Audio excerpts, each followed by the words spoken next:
Outstanding Civilian Service Award. While serving in her official capacity on September 5th, 2020, Mr. Tompkins demonstrated professional service to both officers and the public under extraordinary pressure when needed the most.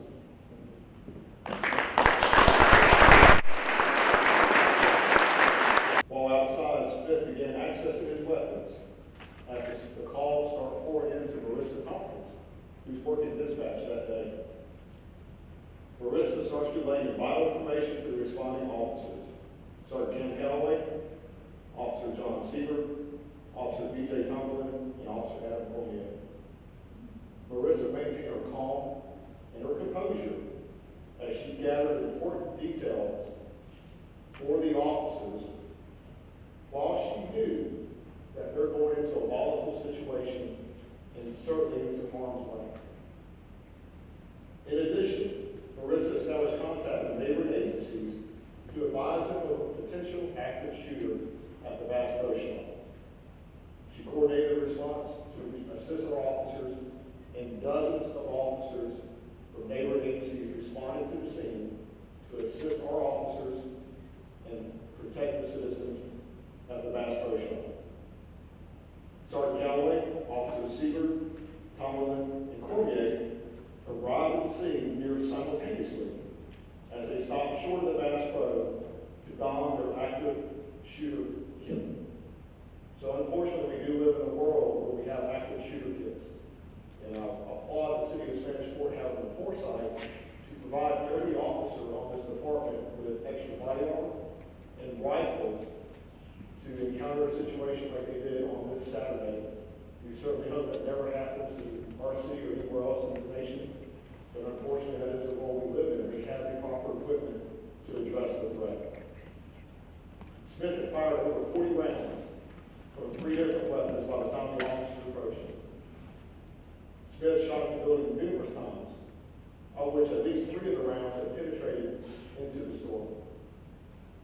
Smith had made repeated attempts to enter the service door, but he was unsuccessful. Smith was inside his SUV when these 4 officers first encountered him.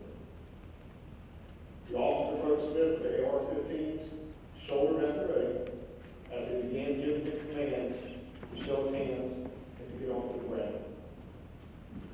Smith ignored their commands as he exited the vehicle and strapped on a bulletproof vest in front of these 4 responding officers.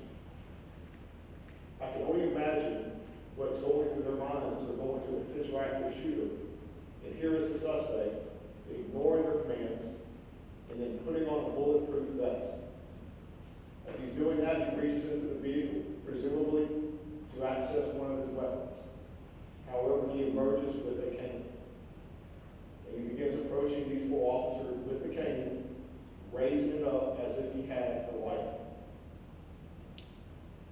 These 4 officers fall back on their active shooter training they've been going through for years.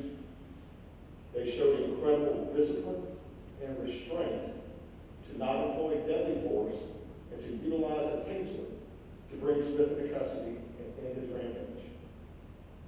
The last several years have been a very difficult time in our country, with strained relationships between law enforcement officers and the citizens they are sworn to protect. In many communities across this nation, there has been a lack of trust in local police departments.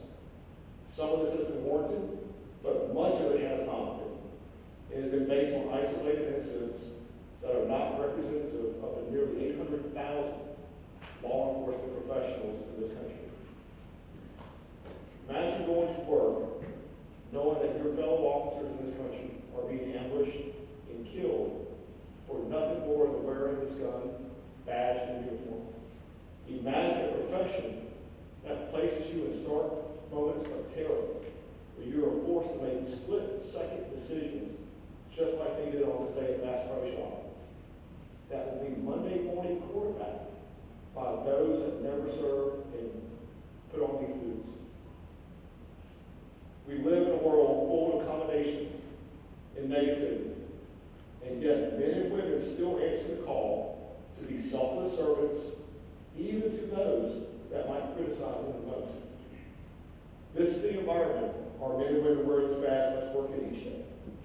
I am thankful that officers like Sergeant Calloway, Officer Seaver, Officer Tomlin, and Officer Cormier represented our profession so well when we needed it the most.